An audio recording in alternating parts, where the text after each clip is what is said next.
é um tema bastante importante, talvez na situação atual seja um dos temas mais relevantes para responder a uma emergência de saúde pública. Então, eu vou fazer aqui uma abordagem dialogada, né? Uma exposição dialogada, para poder explicar um pouco o que eu imagino desse tema. Bom, eu vou falar então sobre o plano de comunicação de risco em emergências. A comunicação de risco, ela é uma atividade que não é muito assimilada pela cultura brasileira. Nós não temos muita tradição, nem no setor público, nem no privado, de estabelecer planos para comunicação de risco. Talvez as grandes corporações, mas, de modo geral, há uma desinformação muito grande sobre, inclusive, o que é comunicação de risco. Basta vocês olharem os sites das prefeituras, das secretarias. De modo geral, os sites eles fazem comunicação social, inauguração de um hospital, aquisição, um curso, um evento, mas há muito pouco de comunicação de risco. Talvez agora na pandemia a gente aprenda um pouco mais. Como motivação, eu pego sempre essa frase do John Glee, que em 2004, né, um ano depois da primeira pandemia de coronavírus ali, que foi a SARS-CoV-1, ele fala: nós tivemos grande sucesso nos últimos 5 anos em controlar surtos, mas apenas recentemente entendemos que comunicação é tão crítica quanto o controle de surtos, quanto a análise de laboratório e epidemiologia. E para compreender a profundidade da fala dele, precisamos entender que existe uma dimensão enorme das tipologias de emergência de saúde pública, né? Nós temos as pandemias, que são as mais conhecidas que estão aqui. No entanto, temos desastres ambientais, como no caso do derramamento de óleo nas praias do Nordeste, migração humana com a questão dos venezuelanos, ou terremotos, como aconteceu em outros momentos. Por que informação é tão importante durante uma emergência? Primeiro, para uma assistência mais rápida e eficaz aos afetados pela emergência. Segundo, ela é a base para a coordenação e tomada de decisões. Terceiro, ela é essencial para a instituição ganhar credibilidade e visibilidade. A comunicação, ela é um dos pilares da resposta à emergência de saúde pública. As pessoas têm o direito de saber, ser informadas sobre os riscos que elas estão sujeitas e como elas podem se proteger. Além disso, a comunicação ajuda também a influenciar a mudança no comportamento. Ela também, a desinformação e os rumores, eles têm que ser geridos de modo oportuno, modo rápido, né? Então, para isso, quanto mais crível for a informação, melhor e mais pessoas serão protegidas numa resposta. Uma comunicação, frequentemente, ela deve ser franca, fomentar o apoio da resposta à emergência, além de manter a confiança. É fundamental para que as pessoas possam apoiar na resposta. Quais são os elementos constitutivos da comunicação de risco? Um são os valores, né? Aquilo que eu estou colocando como comunicação, como que eu faço a expressão do cuidado, a credibilidade da informação e do emissor daquela informação, a confiança que as pessoas têm no emissor e a informação técnica. Então, é necessário produzir informação confiável de uma fonte confiável. Então, a melhor vacina, aí, entre aspas, contra a ansiedade, o medo, é prover informação suficientemente atualizada sobre as medidas recomendadas e a situação atual. Isso a gente fazia durante todo o período ali que eu estava no Ministério. Eu exercitei muito esse processo das estratégias da comunicação de risco, obviamente aprendendo muito também. A comunicação de risco, no caso da Zika, por exemplo, foi uma outra situação em que eu pude participar diretamente. Nós tivemos várias ações. Mariana Leal, que está aqui também nos assistindo, participou diretamente dessa resposta. E nós fizemos uma série de coletivas, entrevistas, falamos muito, né, sobre definição de caso, dos riscos, né? Tivemos que ensinar as pessoas a usar repelente, né? Houve um período que havia uma discussão muito grande sobre o uso do repelente, sobre o tamanho da cabeça, se é 33, se é 32, se é 31. Houve muita dúvida e a comunicação de risco foi fundamental para mitigar a falha de comunicação. Uma emergência não é um processo linear, ela ocorre com altos e baixos, e vai ter alguns momentos que ela vai ter um pico maior, em outros ela vai ter um vale maior. E o intervalo entre esses picos e vales, alguns chamam de ondas, né? Porque parece um movimento de ondas, mas nem toda emergência ocorre da mesma maneira e nem toda emergência igual ocorre da mesma intensidade em todos os lugares. Então, podemos ter locais que não vão experimentar essas oscilações e locais no Brasil que vão passar por toda a pandemia tendo quase nenhum caso ou não tendo casos, ou tendo só caso importado. Então, para isso, para responder à emergência, você tem que considerar as etapas da resposta, né, e aonde entra a comunicação de risco. Então, o que a gente pretende com comunicação de risco é evitar que o que é uma emergência, porque ela é emergência independente da declaração, ela é um fato, a gente quer evitar que ela se torne uma crise. E, para isso, a gente precisa entender um pouco a dinâmica das doenças transmissíveis. As doenças transmissíveis, independente da resposta dos governos, ela vai apresentar características que são muito parecidas em todas as situações. Então, eu vou ter um caso aqui, eu começo com um caso, chego ao ponto de ter o máximo de casos aqui, e aqui eu vou ter uma redução de casos. E por que vai ter essa redução? Ou porque as pessoas se curaram, ou porque elas morreram. Então, não tem... É dicotômico isso. Então, a redução ela vai acontecer independente da resposta que os governos fazem.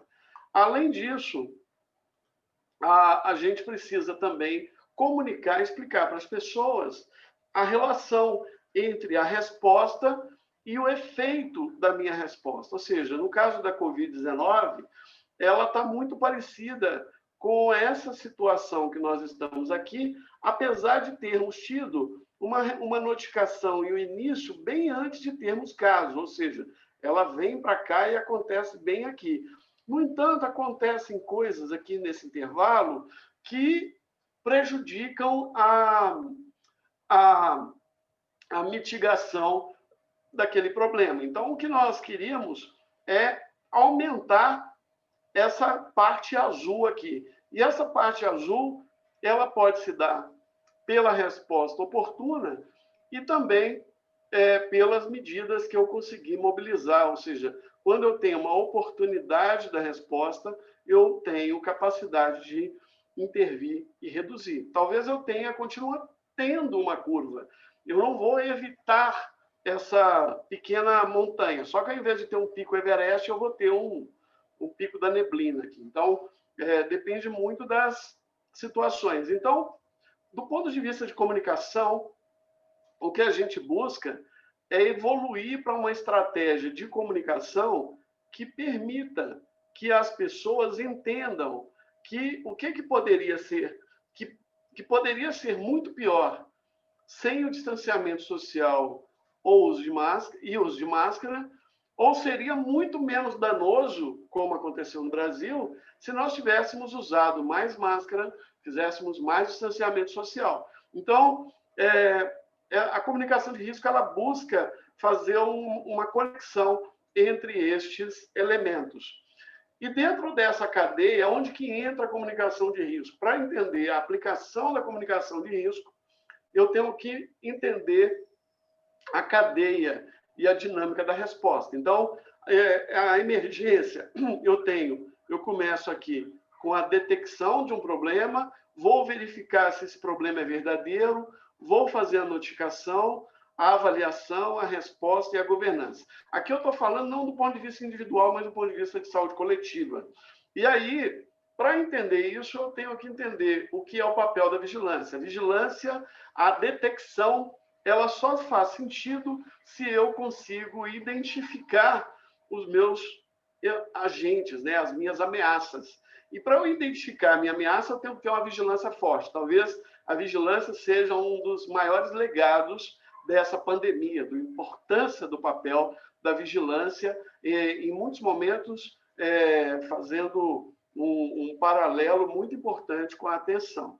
E nós temos, dentro desse contexto, várias situações em que a gente vai discutir sobre o que é um pico, o que é um vale, se é primeira onda, se não é primeira onda. Para isso, eu preciso estar identificando a mudança do padrão epidemiológico, e quem não sabe o que procura, quando acha, não sabe se achou. Então, se nós não fizermos um trabalho de fortalecimento, a gente vai ter muita dificuldade não é para distinguir o que é uma fake news do que é um evento, que é uma situação real, mas é para entender o que acontece aqui no meio, entre essas duas teclas.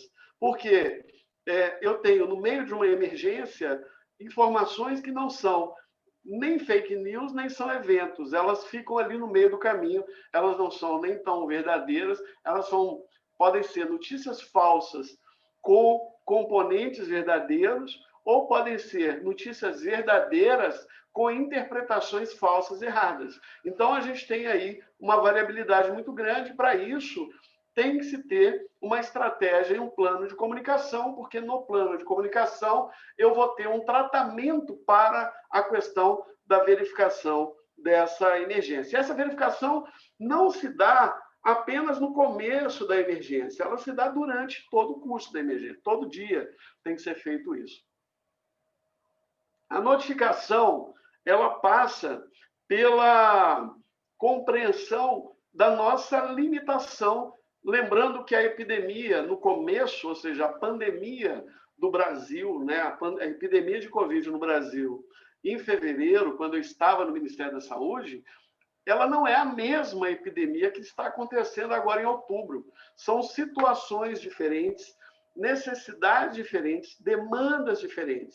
Então, eu tenho trabalhado, eu sou consultor, eu presto consultoria para a Secretaria de Saúde de Pernambuco, eu tenho trabalhado com Pernambuco, lá com toda a equipe, George, Luciano, o secretário André Longo, e tenho também contribuído com a Secretaria de Educação em São Paulo. Então, eu estou vendo realidades de dois estados diferentes, que têm vigilâncias muito boas, e que, mesmo assim, nós não temos condição de saber o tamanho do que está abaixo da linha da água, ou seja, nós só conhecemos uma pequena parcela aqui da ponta desse iceberg. E isso tem que ser levado em consideração também na estratégia de comunicação. Então, no começo de uma epidemia, os testes que eu disponho, a definição de caso que eu faço, os testes são piores e a minha definição de caso é mais sensível, eu pego muito mais casos. Na medida que eu vou avançando na pandemia, na epidemia, no surto, eu vou transformando a minha definição de caso em uma definição mais específica. Por outro lado, o teste laboratorial, de imagem, as definições são mais precisas. Então, a gente tem também uma mudança importante. Temos vários fatores de confusão no meio de uma resposta a uma emergência. Por exemplo, o gestor, quando ele está fazendo uma comunicação, ele vai se deparar com várias publicações, pessoas com experiência e pessoas sem experiência falando daquele tema que você está tratando com uma propriedade que parece que você não sabe nada. Então, você vai ter vários estatísticos que vão usar técnicas mirabolantes tentando predizer o futuro, né, como se fosse possível fazer isso com uma margem de segurança muito grande, né? É importante, a gente pode predizer tendências, mas nós não temos condição de predizer cenários com muita precisão. É quase que a mesma coisa que um plantador, uma pessoa que trabalha com plantação, um agricultor, acreditar que no ano que vem, em fevereiro, vai chover no dia 18, por exemplo. Então, ninguém tem capacidade de dar essa precisão. Você consegue, baseado nas suas experiências anteriores, né, de momentos anteriores, falar, olha, com uma probabilidade muito grande vai chover no dia 18 com tantos por cento de probabilidade, de chance. Então, isso é preciso levar em consideração. Além disso, planos são elaborados antes das emergências, ou seja, você elabora plano, a gente até chama de plano de uma forma muito genérica, né? Os planos de contingência. Agora, plano de contingência e plano de emergência são estratégias que você faz antes da emergência. Qual a diferença entre o que é um plano de emergência e um plano de contingência? O plano de emergência é um plano que eu faço para atender 5% das situações. Ou seja, se acontecer na minha cidade um surto de ebola de uma hora para outra, o que eu vou fazer? A probabilidade de acontecer um surto de ebola em Fortaleza é quase zero.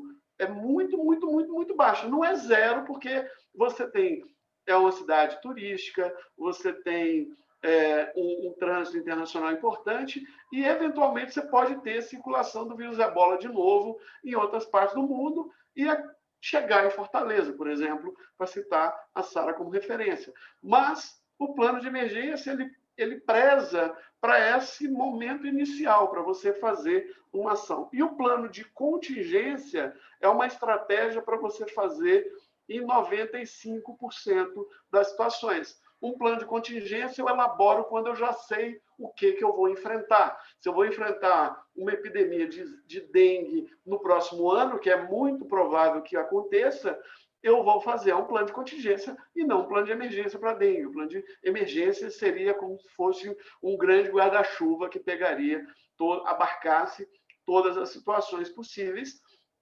E dentro do plano de emergência é que eu estabeleço o meu plano de comunicação de risco. Porque a estratégia de comunicação de risco que eu faço, ela não vai ser distinta de influenza para dengue. A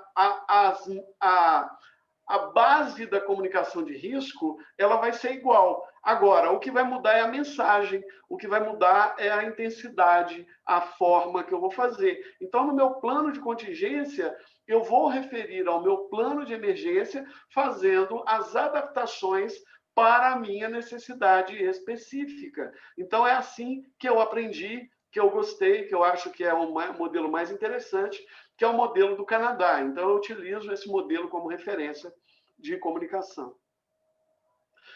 A governança, ela passa pela dualidade, pela complexidade que é você explicar para as pessoas que economia e saúde não são competidoras, são tão vítimas da mesma situação. Você não tem saúde sem economia, não tem economia sem saúde. Então, não dá para colocar isso como se fosse uma coisa mais do que a outra, ou de uma maneira que eu pudesse distinguir. Por exemplo, aqui nesse gráfico, eu estou vendo uma estimativa do custo do impacto de algumas epidemias em cada ano, ou seja, quando aconteceu. Então, o tamanho, por exemplo, da SARS-CoV-1 aqui em 2002, 2003, alguns estudos do Banco Mundial dão conta de em torno de 30 a 50 bilhões de dólares ao longo do tempo.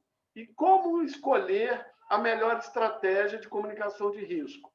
Bom, primeiro eu preciso fazer uma avaliação do risco. E aí entra um aspecto importante.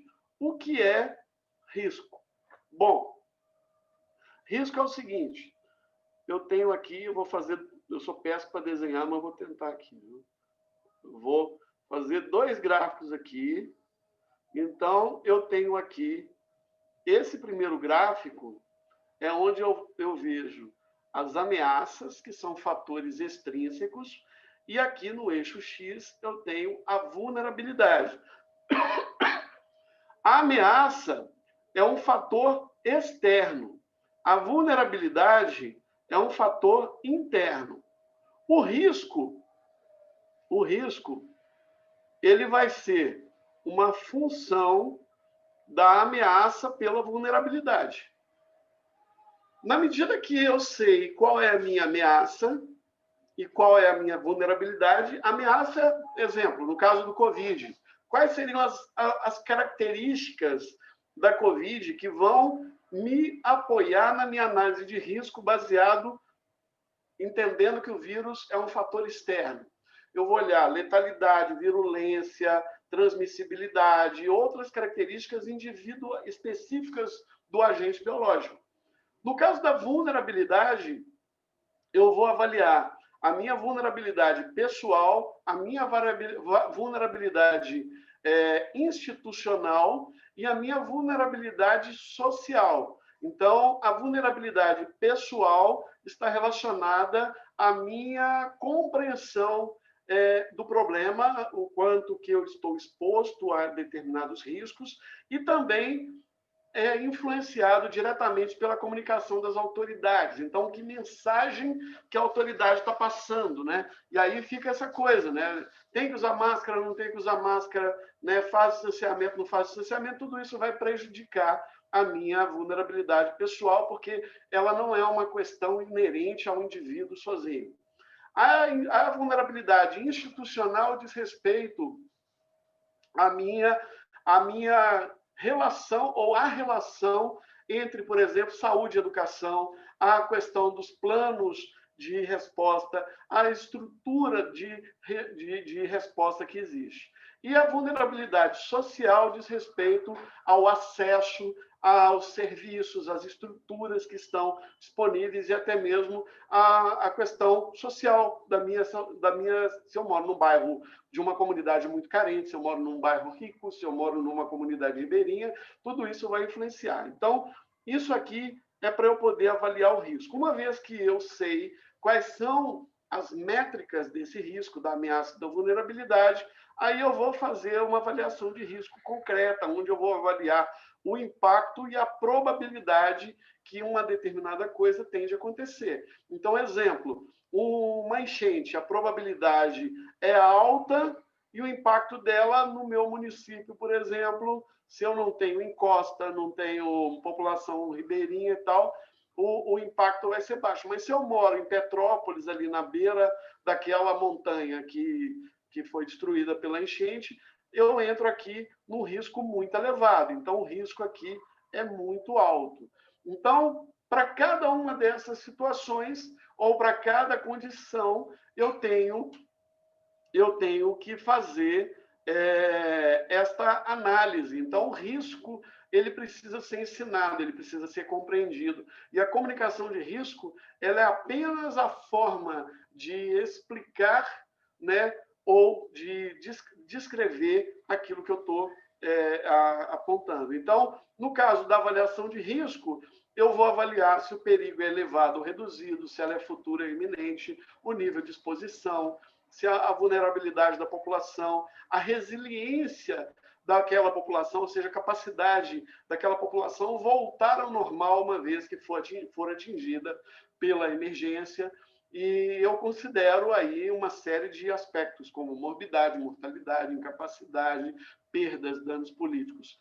No caso da percepção do risco, eu tenho que levar em consideração o que está enraizado no subconsciente das pessoas. O risco ele não é um processo material, não é concreto. O risco é perceptível. Às vezes, eu tenho situações em que as crenças vão influenciar, as emoções vão influenciar, o meio vai influenciar, né? Então, eu tenho aqui, às vezes, a rotina desse surfista aqui nadando perto de um tubarão. seja muito comum. Ou esse cara está confiando muito nesses palitos de dente que ele botou aqui para segurar essa pedra. Então, tem várias situações onde a percepção de risco ela é inerente.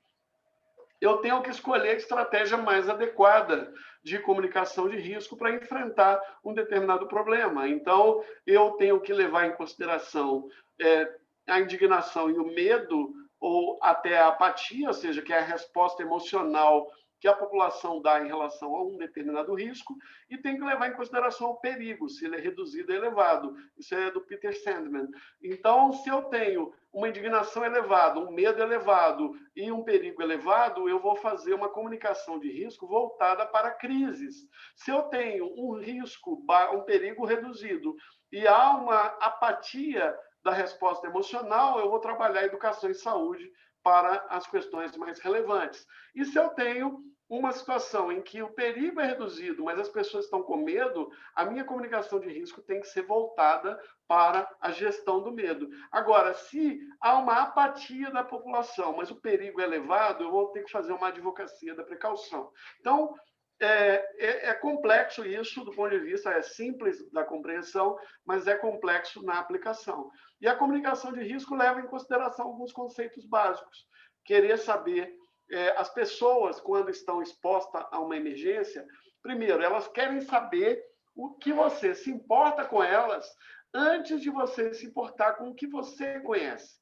Né? Então, essa coisa de você chegar e comunicar, o cálculo, a média, a variância, tal, não sei o quê, o povo não quer saber disso. Ele quer saber o quanto você se importa com eles antes de se importar com o que você conhece. Segundo ponto, as pessoas elas têm dificuldade para ouvir, entender e lembrar das informações. Por isso que todo dia eu tinha ali coletivas de 2 horas, 1h40, repetia a mesma coisa todo dia e, às vezes, para mais de um repórter, várias vezes. É claro que ali tem uma técnica jornalística, porque o jornalista quer pegar você na contradição. Então, ele pergunta mais de uma vez para você, para ver se você não vai se embolar. Né? Então, quem não domina a técnica acaba se embolando e muitas vezes gera aí um fato jornalístico, aí, porque o jornalista quer vender jornal, ele quer vender um evento, ele quer externar, não necessariamente que ele vai fazer aquilo por mal, é porque ele quer passar com garantia de melhor informação ou com a informação mais precisa. E, por fim, ele vai confiar, a pessoa que está nos assistindo vai confiar na maioria das pessoas, dos comunicadores, que estão dispostos a reconhecer a importância da incerteza. Então, por exemplo, várias vezes eu fui para a coletiva de imprensa e não sabia a resposta, e mesmo assim as pessoas aceitavam a minha resposta, baseado no que eu conhecia. Então, basicamente, foram esses os elementos que eu queria aqui compartilhar com vocês. Convido para ler o meu blog, eu sempre coloco ali alguns materiais, estou tentando nas horas vagas atualizá-lo, ele tem um tempo que eu não publico nada, mas fica aí o convite para quem quiser, tem lá meus contatos, ou quiser mandar alguma pergunta diretamente no blog e nas redes sociais que eu disponho. É isso aí, estou à disposição para debater um pouquinho.